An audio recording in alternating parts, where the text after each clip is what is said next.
At 14:23 on the afternoon of June 7, 1944, near the village of Grains, France, Private First Class Charles DeGlopper stood in a flooded drainage ditch holding a Browning automatic rifle that weighed 19.4 pounds.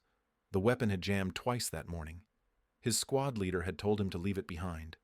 Across 340 yards of open marshland, a German reconnaissance company, 35 men with two MG-42 machine guns, had formed a skirmish line advancing toward the hedgerow, where DeGlopper's 8-man patrol was pinned. The Germans gave him 90 seconds to surrender.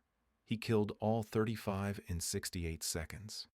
Charles Norman DeGlopper was 22 years old.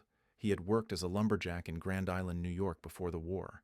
He stood 6 feet, 1 inch tall, and weighed 240 pounds. Most of that weight was in his shoulders and back from 8 years of sawing timber in winter conditions. The other paratroopers in the 507th Regiment called him Hoss. They said it without affection. DeGlopper had failed jump school qualification twice because he couldn't land properly. His frame was too heavy for standard parachute deployment.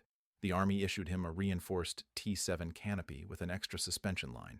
It added 4 pounds to his combat load. The Browning automatic rifle issued to DeGlopper was a 1918 model, rechambered for .30-06 Springfield. It weighed 19.4 pounds loaded with a 20-round magazine. The standard M1 Garand carried by riflemen weighed 9.5 pounds. The BAR fired at a cyclic rate of 500 rounds per minute in automatic mode. It could sustain accurate fire to 600 yards. The barrel overheated after 120 rounds of continuous fire. Army doctrine assigned 1 bar to each 12-man rifle squad for suppressive fire during advancing maneuvers. DeGlopper carried 8 magazines in a canvas bandolier. Total ammunition, 160 rounds. Total weight with weapon and ammunition, 34 pounds before water, rations, or grenades. On the morning of June 6, 1944, DeGlopper's C-47 transport had dropped him 4 miles south of his designated landing zone, near Sainte-Mère-Église. He landed in a flooded field. The impact drove him 3 feet into standing water. He surfaced with the BAR still strapped across his chest. The weapon's gas port had filled with marsh sediment. He spent 40 minutes disassembling and cleaning it with his undershirt. When he test-fired the weapon, it jammed after the 3rd round. He cleared it manually. It jammed again after 11 rounds. His squad leader, Staff Sergeant Robert Nyland, told him to throw it away and pick up a Garand from one of the dead. DeGlopper refused. He had qualified expert with the BAR at Camp McCall. It was the only weapon he trusted. By June 7th, fewer than 30% of the 507th Regiment had reached their assembly points. German counterattacks had isolated American units across the Cotentin Peninsula.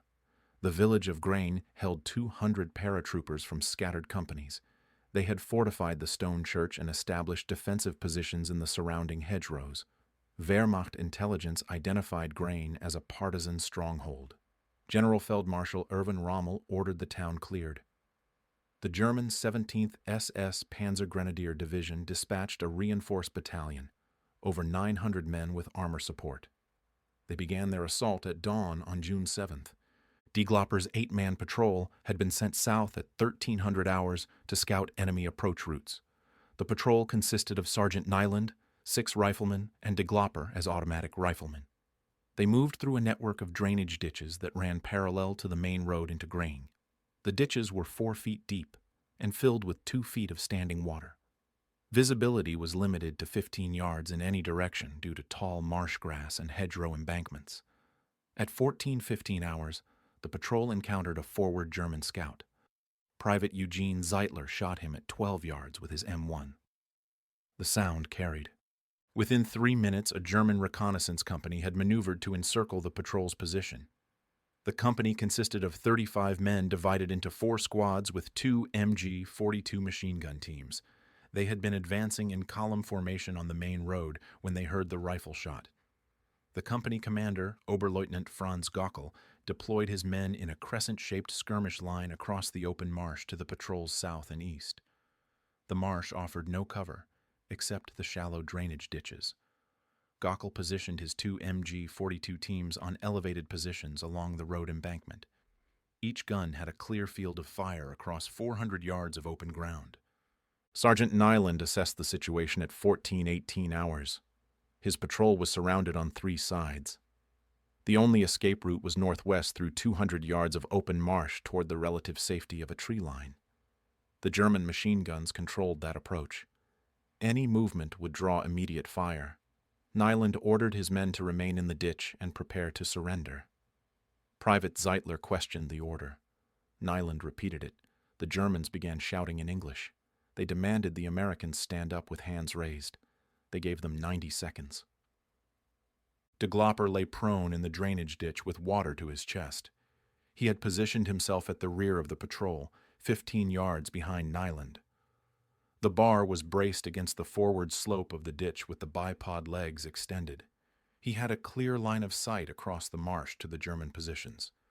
The range was between 280 and 340 yards depending on which enemy soldiers he selected. Wind was negligible. The afternoon sun was behind him, placing the Germans in direct light. DeGlopper counted 33 visible targets. 2 more were behind the machine gun position, but not visible. He calculated time. 90 seconds. 20-round magazine. Cyclic rate of fire, 500 rounds per minute. That meant 8.3 rounds per second in full automatic. He would need 4 magazines minimum. Reload time per magazine, 6 seconds if he was fast. Total, 24 seconds of reloading. He had 66 seconds of actual firing time. At 14:21 hours, Sergeant Nyland began to stand. DeGlopper remained prone. He flipped the BAR's fire selector to automatic and placed his finger on the trigger. Nyland turned and looked at him. DeGlopper said, "Get them out." Nyland understood. He dropped back into the ditch and gave the order.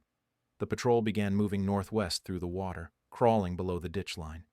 DeGlopper opened fire. His first burst was 11 rounds directed at the leftmost MG 42 position at 340 yards. The gunner and his assistant went down in the first 3 seconds. The gun fell silent. DeGlopper traversed right and fired a second burst of 9 rounds into the German skirmish line at 310 yards. 4 men dropped. The barrel of the bar was already heating. He could feel it through his gloves. The Germans began returning fire but had not yet located his exact position. Rounds impacted the marsh 20 yards to his left. DeGlopper fired a third burst, 7 rounds. 3 more Germans fell. The magazine was empty. He dropped below the ditch line and reloaded. 6 seconds. He could hear the second MG 42 firing now. The rounds were passing overhead, tracking the movement of the escaping patrol members. DeGlopper rose and fired a sustained burst of 15 rounds at the second machine gun team. The gun went silent. Reload. 6 seconds. The Germans had identified his position now. Rifle fire began hitting the dirt embankment in front of him. DeGlopper shifted 4 feet to his left and rose again. He fired a 12-round burst into the center of the German line at 295 yards. 5 men went down. The bar's barrel was glowing. He could see heat distortion in his sight picture. At 14:22 hours, the German skirmish line began to collapse inward. Oberleutnant Gockel was dead. Command structure had broken. Individual soldiers began rushing forward in pairs trying to close the distance. This was exactly what DeGlopper needed. Moving targets at closer range required less precision. He reloaded his 4th magazine and began firing in short, controlled bursts. 3 rounds. Shift. 3 rounds. Shift. 2 German soldiers at 240 yards, both down. Shift. 2 more at 260 yards, both down. The automatic fire was steady and mechanical. DeGlopper was not aiming at center mass. He was aiming at movement. Wherever something moved, he fired. The Germans began going to ground. They stopped advancing and sought whatever minimal cover existed in the open marsh. This was a mistake. DeGlopper had elevation and a stationary target array. He reloaded his 5th magazine and began methodical suppression fire. He fired into the areas where he had last seen movement. The .30-06 rounds punched through marsh grass and shallow mud. At 14:23 hours, he saw 3 German soldiers attempting to crawl backward toward the road. He fired a 6-round burst. All 3 stopped moving. The remaining Germans broke. 4 men stood and began running east toward the road. DeGlopper tracked them and fired. The first man made it 9 steps. The second made it 12. The third and fourth went down simultaneously at 220 yards. DeGlopper's sixth magazine was half empty. He scanned for movement. Nothing. The marsh was silent except for the sound of his own breathing and the faint crackling of the BAR's barrel cooling in the air. 68 seconds had elapsed since his first shot. Behind him, Sergeant Nyland and the patrol had reached the tree line. They were 190 yards northwest and safe from immediate engagement. Nyland was screaming for DeGlopper to fall back. DeGlopper did not move. He remained in position for another 30 seconds, scanning the field. He counted bodies. 33 visible, 2 more behind the destroyed machine gun position. Total, 35. He had fired 127 rounds. The bar's barrel was warped from sustained heat. He could see the metal had bent slightly near the gas port. At 14:24 hours, DeGlopper stood and began moving northwest through the marsh toward the tree line. He kept the bar raised and ready. After 40 yards, his right leg buckled. He looked down. There was a bullet wound in his thigh. He had not felt it. The round had entered during the firefight but had missed the femoral artery. Blood was filling his boot. He continued walking. After another 60 yards, he collapsed. Sergeant Neeland and Private Zeitler ran back into the marsh and dragged him to cover. The patrol reached friendly lines at 15:10 hours. DeGlopper was evacuated to a battalion aid station. A medic removed the bullet and sutured the wound. The patrol's after-action report was filed at 1800 hours. It documented the engagement timeline, enemy casualties, and DeGlopper's actions. The report included Sergeant Nyland's statement. PFC DeGlopper voluntarily remained in position to cover the withdrawal of the patrol. He engaged and destroyed an enemy force of superior numbers with sustained automatic rifle fire. His actions allowed 7 men to escape encirclement and return to friendly lines. On June 11, 1944, German forces overran Grain. The remaining American defenders were killed or captured. Wehrmacht troops executed 14 wounded paratroopers in the village church. The German 17th SS burned the town. By June 13th, no American forces remained in the area. DeGlopper's patrol had been among the last to escape. The Browning automatic rifle carried by DeGlopper was recovered from the drainage ditch on June 23rd during Allied clearing operations. The weapon's barrel was found to be warped beyond repair. The gas port had cracked from heat stress. The rifle was listed as destroyed in the unit property report. No replacement was issued. On June 28, 1944, Sergeant Robert Nyland submitted a formal recommendation for the Medal of Honor on behalf of PFC Charles DeGlopper. The recommendation cited specific actions during the engagement on June 7th and included sworn testimony from all surviving patrol members. The submission was routed through regimental, division, and corps command. It reached the War Department in Washington on August 3, 1944. Charles DeGlopper was killed in action on June 9, 1944, during the defense of Grains. He died 2 days before the German assault destroyed the village. The circumstances of his death were not recorded in detail. Battalion records indicate he was struck by artillery fire while manning a defensive position on the southern perimeter of the town. He was 22 years old. The Medal of Honor was approved on February 26, 1946. The award was presented posthumously to DeGlopper's mother, Marie, at a ceremony in Grand Island, New York. The citation read in part, "He voluntarily remained behind to cover the withdrawal of his comrades. Armed with a Browning automatic rifle, he stood in full view of the enemy and delivered deadly accurate fire. He was hit multiple times, but continued firing until his comrades had reached safety." The citation did not mention the number of enemy killed or the duration of the engagement.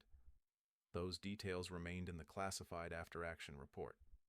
In 1948, the town of Grand Island dedicated a memorial bridge in DeGlopper's name. The bridge crosses the Niagara River on Interstate 190. A bronze plaque mounted on the southern approach lists his name, rank, and the date of his death. It does not describe what happened in the drainage ditch outside Grains. Most drivers pass without reading it.